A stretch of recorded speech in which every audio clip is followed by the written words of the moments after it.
Yuk simak video tentang pinjaman online. Halo teman-teman, pernah tidak tiba-tiba butuh uang cepat untuk bayar sekolah, kebutuhan keluarga, atau keadaan darurat? Banyak orang sekarang memilih memakai pinjaman online atau biasa disebut pinjol. Tapi sebenarnya pinjol itu apa sih? Kenapa orang memakainya? Dan bagaimana supaya kita aman? Apa itu pinjaman online? Peer-to-peer lending atau pinjaman online adalah pinjaman uang yang dilakukan secara online lewat aplikasi atau website. Dalam sistem peer-to-peer lending, uang dipinjam dari pemberi dana melalui platform digital. Pinjol boleh digunakan asal terdaftar dan diawasi oleh otoritas jasa keuangan. Kalau terdaftar di OJK, berarti ada aturan bunga, cara penagihan, dan perlindungan konsumen. Mengapa orang memakai pinjol? Prosesnya cepat, tidak perlu banyak syarat, bisa cair dalam hitungan jam, membantu saat keadaan mendesak.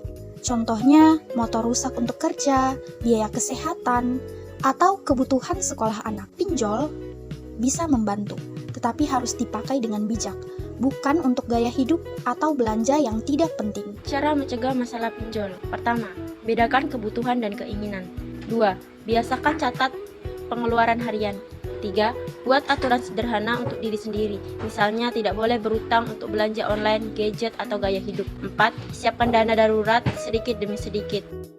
Pinjol bisa diibaratkan seperti pasir hisap. Awalnya kita hanya masuk sedikit dan terlihat tidak berbahaya.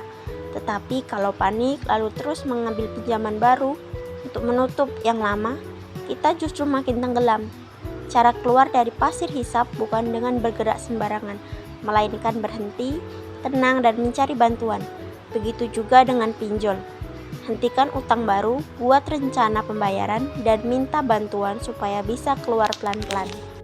Dari pembelajaran ini, kami memahami bahwa sebelum menggunakan pinjaman online, kita harus memastikan platform tersebut resmi dan terdaftar di bawah pengawasan OJK. Sikap hati-hati, tidak mudah tergiur, serta berani mengecek informasi adalah bagian dari tanggung jawab dan mengelola keuangan. Sebagai mahasiswa, kami melihat bahwa pinjaman online atau peer-to-peer lending memang bisa membantu ketika seorang membutuhkan dana cepat. Namun, di zaman digital sekarang, banyak juga pinjaman online ilegal yang menawarkan pinjaman sangat mudah tanpa aturan yang jelas. Tetapi, setelah meminjam, justru muncul bunga sangat tinggi, penagihan kasar, bahkan penyalahgunaan data pribadi. Nah, berikut poin-poin yang harus Anda lakukan ketika menjadi korban pinjol ilegal. Kalau kamu menjadi korban pinjol ilegal, jangan takut dan jangan panik. Kumpulkan semua barang bukti, lalu segera laporkan ke OJK melalui 157. Ayo bijak dalam menggunakan digital. Bila perlu, cegah pinjol.